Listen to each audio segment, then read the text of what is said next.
Según datos del último informe PISA, Chile es uno de los países que presenta las escuelas más segregadas económicamente de la región. Ante esto surge la pregunta, ¿cuál es el rol que juega el actual sistema educativo chileno en este problema? Para intentar responderla, nos encontramos con Gregory Elacqua, director del Instituto de Políticas Públicas de la Universidad Diego Portales. Gregory, muchísimas gracias por estar aquí con nosotros y explicarnos un poco cuál es la real situación, más allá de la discusión política que hemos vivido en el último tiempo, cuál es el estado de nuestra educación a raíz de los últimos informes, del informe PISA y de los estudios que han hecho ustedes que dan cuenta de la situación escolar de nuestros niños. Sí, gracias por invitarme. Bueno, los estudios que fueron presentados hoy día en un seminario indican que hay 4 políticas públicas que afectan la segregación en Chile.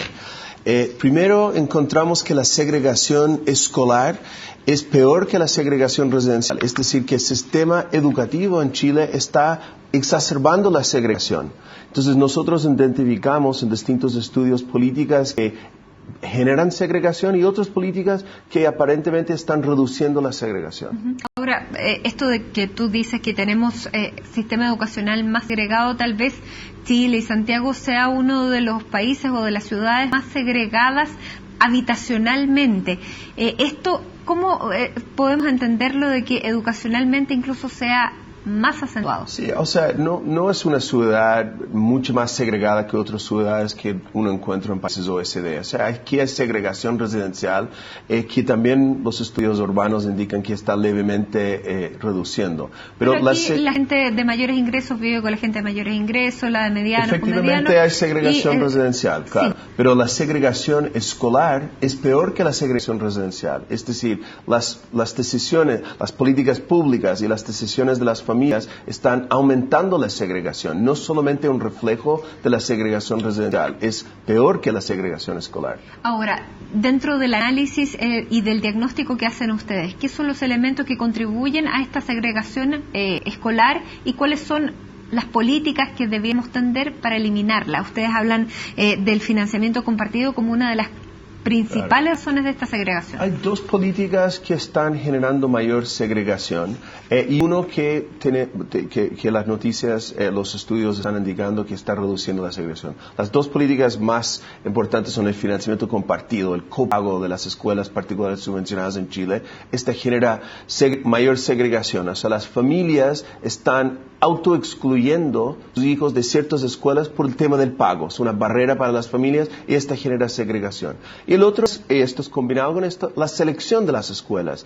O sea, la Ley General de Educación prohíbe la selección, pero hay muy poca fiscalización de la selección. Y todavía una gran parte, más de la mitad de los colegios particulares subvencionados, sobre todo los colegios sin fines de lucro, aplican prácticas de selección con las entrevistas a las familias y las pruebas a los alumnos. Ahora, la política pública, la buena noticia es que la política pública más reciente, la Ley Subvención Escolar Subvencional, que se llama más conocida como la Ley CEP, donde el Estado otorga mayor financiamiento a las escuelas por atender alumnos más vulnerables, está teniendo un efecto positivo, es decir, reduciendo la segregación y las escuelas están un poquito más integradas antes, como resultado los estudios indican de la Ley CEP. La subvención escolar preferencial, de esta que también hubo una polémica porque el Senado no aprobó, el Congreso no aprobó para los terceros y cuartos medios para el año 2014. Para el próximo año y por una decisión decidieron que deberían mantener el calendario. ¿Cuál es la evaluación que se hace, lo que se ha hecho hasta ahora, que llega justo hasta antes de los terceros y los cuartos medios? ¿Cuál es la evaluación que han hecho ustedes de cómo ha funcionado esta subvención escolar preferencial? ¿Ha dado los resultados que se esperaban? Sí, bueno, hay un estudio reciente de Alejandra Misala y Florencia Torch, que también se presentó en el seminario hoy día, que muestra que está teniendo un efecto positivo en la equidad. Los colegios que atienden alumnos más de menor nivel socioeconómico están aumentando su puntaje. En términos concretos, en los primeros 3 años de CEP aumentó unos 20 puntos en su CIMSE, los colegios más vulnerables. O sea, está teniendo un efecto muy positivo en la equidad y la reducción de la brecha de los aprendizajes. Por otro lado, el otro estudio por Juan Pablo Valenzuela y su equipo muestran, en el seminario hoy día organizado por Espacio Pública, muestran que la segregación, está aumentando en el sector medio, pero la buena noticia es que la ley SEP está teniendo un efecto positivo en la segregación socioeconómica para los alumnos de nivel socioeconómico más bajo. Hay una reducción leve en la segregación que ellos atribuyen a la ley SEP. De acuerdo a las políticas públicas, ¿se quiere eliminar la segregación? La ley SEP apunta a reducir las brechas las socioeconómicas de aprendizaje y también yo creo que aspiramos que las políticas públicas como la ley SEP tengan un efecto en la segregación, o sea, que reduzca la segregación. El problema es que a veces las mismas familias se autosegregan, buscan estar en colegios con alumnos de características socioeconómicas más similares a ellos. Entonces, las políticas públicas deberían apuntar a reducir la segregación. Lamentablemente, como mencioné antes, el financiamiento compartido genera mayor segregación y el hecho de que hay poca fiscalización de la selección de los colegios, que también genera la segregación porque excluye familias de ciertos colegios. Ahora, del financiamiento compartido también hay una polémica bastante grande porque dicen, ¿por qué las familias que el bien más preciado que tienen son sus hijos y la educación de sus hijos, el que tiene un poco más no querer aportar un poco más para que su hijo tenga una mejor educación? ¿Cómo se elimina esa lógica? O sea, que el Estado ponga suficientes recursos. Hoy en día todavía gastamos 1/3 de lo que está en países OECD en el sistema escolar básica y media, ni hablar de primera infancia, que el Estado ponga suficientes recursos, que ha ido avanzando y mejorando la cantidad de recursos que pone para ofrecer una educación de calidad para todos los alumnos. Gregorio, está mal puesto el Además, enfoque. quisiera mencionar que Chile es el único país en el OECD que permite escuelas que reciben aportes del Estado, escuelas públicas, particulares subvencionadas y municipales, que pueden cobrar a los colegios particulares subvencionados a las familias. Es el único país que tiene una política de este tipo que genera mayor segregación. Ahora, dentro de la nueva, de la discusión que se viene con el nuevo gobierno, se ha hablado mucho de poner el acento en la gratuidad de la educación superior. ¿Está bien puesto ese acento según los estudios que tú has hecho? Yo creo que ahí hay más debate, es claramente otro tema. O sea, eso podría tener, algunos argumentan que podría tener un efecto más regresiva porque 80% del 20% más rico mandan sus hijos a universidades cuando solamente 1 de 5 alumnos del quintil más bajo va a la universidad, que podría ser subsidio a los más ricos. Creo que hay un debate que es distinto a este tema. Pero ¿dónde focalizar los recursos? ¿En la educación superior o en la educación básica y preescolar, o donde se están centrando estos estudios de ustedes? Porque ¿dónde ponemos más poner los recursos públicos?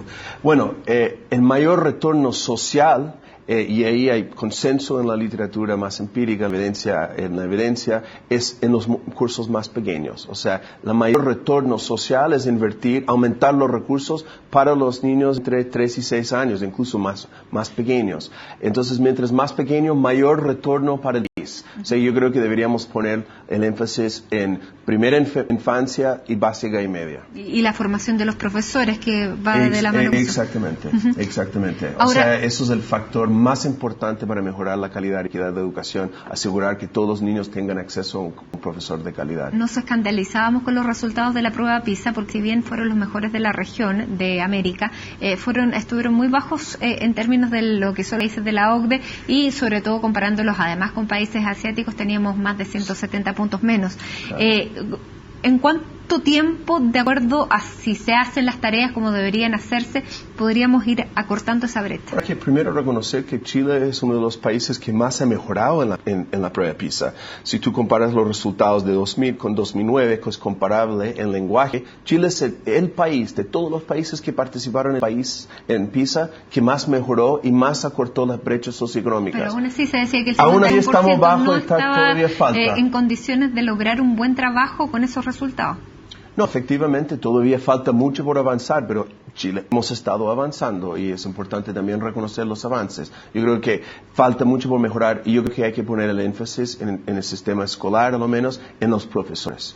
¿Cómo podemos mejorar la calidad de los profesores? En una prueba internacional que Chile también participó, los profesores chilenos, salimos peor en términos de competencias y conocimientos pedagógicos y de disciplinas que un país africano que es Botswana.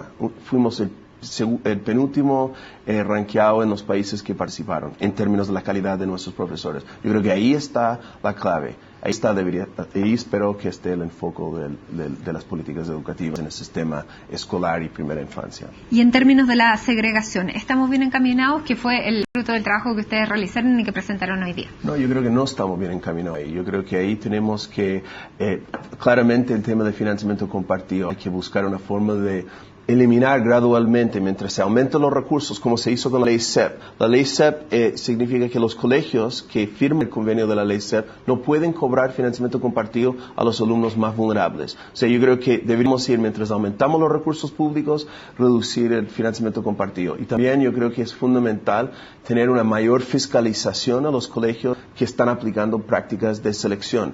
Todas las familias deberían tener la posibilidad de elegir el mejor colegio para sus hijos, particular subvención municipal. Hoy en día esto no ocurre, hay una barrera de financiamiento compartido y una barrera por parte del colegio que es seleccionar. Sobre todo los colegios sin fines de lucro católicos. Ellos son los colegios más selectivos en Chile. Son mucho más segregados que los barrios donde ellos están insertos. ¿Y qué porcentaje representan?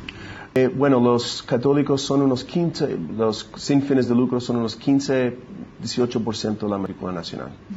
Muy bien, Gregory Elacqua, muchísimas gracias por estar aquí, por explicarnos parte de este estudio y por mostrarnos cuán segregados estamos y cuál es la senda que deberíamos tomar para reparar esa situación. Muchísimas gracias. Gracias a ustedes.